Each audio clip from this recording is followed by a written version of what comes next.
Greetings, African people. Today I am here to talk about spirit, one of my favorite topics that I will talk about repeatedly. Last week I spoke to the gentleman about the importance of protecting their jewels and understand that what they do with it is their own personal business.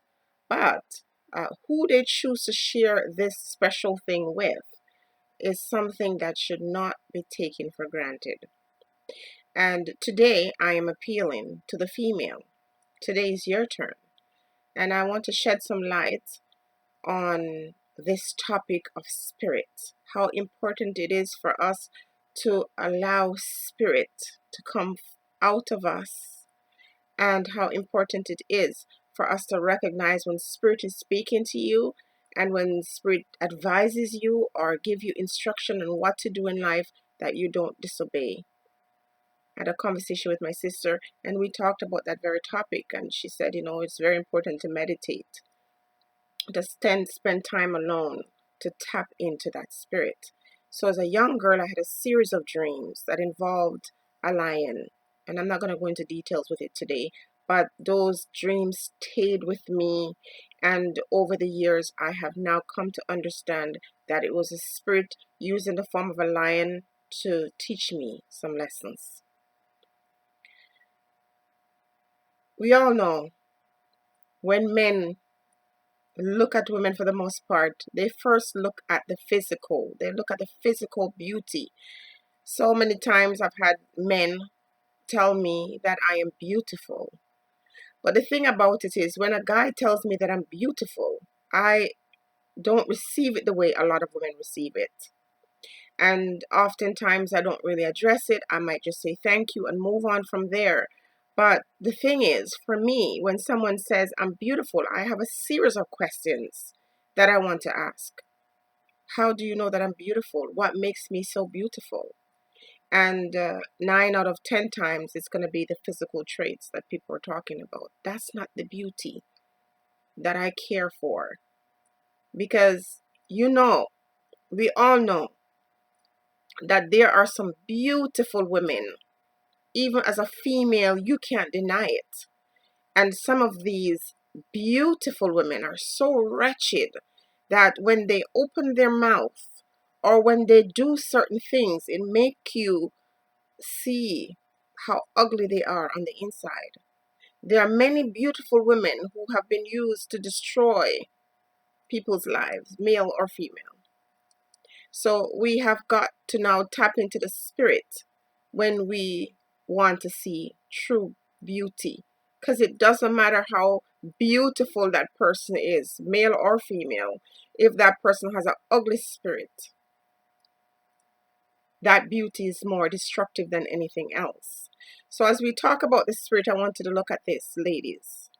It is very important for you to understand why we do some things the way we do it, why certain things happen in our lives and repeatedly happen in our life. Most of the time it's because we don't tap into spirit, we don't understand ourselves, and we don't understand, or we're not interested to find out where spirit wishes to take us. So for example, you are in a relationship and it ended, and you kind of try to figure out what happened, how that ended, and you tend to look at the physical reasons why something ends and not to say, well, why did this happen? And so you find yourself in relationship after relationship and it doesn't work out, and you're thinking, what am I doing wrong? Because all these persons are different. First time I dated a tall guy, then I dated a short guy. I dated a guy who was intellectual. I dated one who was more skill based, and it ended the same way. And I think it's because we're paying too much attention on the physical and not so much about what the spirit tells us to do in our relationship with each other. So this is still too vague for you. You don't know where I'm going with this. I'm trying to say, women, if you find you've been in and out of relationship, and when you count, you have had sex with more than 10 men, what do you think is causing this? There's a lesson for you to learn. And until you learn that lesson, you will continue to be in and out of terrible relationships. For the act of sex itself is not just a physical thing, it's a spiritual thing. I've said that before. And sometimes when women are promiscuous, well, you see, women, sleeping with all these different men. It is that spirit that is left inside you from that previous man. That man's spirit still dwells within you. So those of you who read the Bible, it will always be my reference for people who, because most black people are Christians, so I don't see how I can ignore this. And in the same scripture, it talks about that woman Mary, that she was at the well when she met the character Jesus, and he told her she had many husbands, but she wasn't married. She was with other people's husbands. But it's not just because they were married men. It was because when you go to bed with somebody, that person becomes your husband. Because really, in my opinion, marriage really is sex. Because when you get married, and if you don't have sex, and you go in front of the court, and you tell that judge that you didn't consummate that marriage, he will not give you a divorce, he'll give you an annulment. Because without sex taking place in a marriage, it is not a marriage. Sex is marriage. So this is not justification for individuals to run around and just be having sex and without any kind of physical commitment or, legal commitment, but it's to say the act of sex itself is marriage. And so I think what is happening to our women, and I had a conversation with another female, and I see where she's going with this, because she's saying the spirit is leading her to some kind of truth, and the spirit is showing her that the way black women are behaving, that used to really repulse her, she's beginning to rethink that, saying that these women are acting, promiscuous or behaving badly, perhaps as the spirit way of keeping the black women having more children and replenishing our race. Because she's saying that a lot of, other people's race, they're either controlling, population by birth control or all other kinds of methods. But the black woman is so rebellious, but it's not her. I'm thinking it's a spirit within her that is allowing her to continue to replenish. But as you do that, be mindful that every person that you lay down with leaves with you a kind of spirit that it is difficult to separate yourself from. Because if the act of sex is spirit, and then imagine doing this with all these different people, if nothing gets you to think about fidelity or monogamy or about purity or celibacy, then this should, that you might lie down with somebody who has such a terrible spirit that long after they're gone, you're not able to expunge that person's spirit. And so it depends on the person's character or the person's, spirit. You might find yourself doing things that is out of character for you. Here's another thing I want to also say, that sometimes you're in a relationship with somebody and things seem to be going well, and all of a sudden it ends and you don't understand why that person is gone. And I'm saying that as much as that hurts, I want you to start thinking of it this way, that when the Creator remove people from your life, sometimes it has to be done forcefully, because you might not have the strength to let that go. And so the spirit somehow deals with the other person's spirit and remove them. Some people are in situations with individuals that are hurting them, and that person eventually dies. Then the spirit decides to remove that person physically. But in other cases, they're moved spiritually. And when the person is moved spiritually, there's nothing you can do to bring that relationship back. No amount of counseling, no amount of crying or pleading or threatening. It's just not going to work. The spirit has accomplished what it needs to accomplish within your life, and it's time to go on. It's time to move away from that. So even if you're hurt because that relationship ends, And you can't, there's no explanation, you don't understand it. You have to understand now that whatever is beyond your control, whatever you can't physically explain, it can be explained spiritually. Back to my friend, and I call her my friend because I think we're kindred spirits. And I see something happening with her, that like there's a struggle, there's this bit of conflict within her.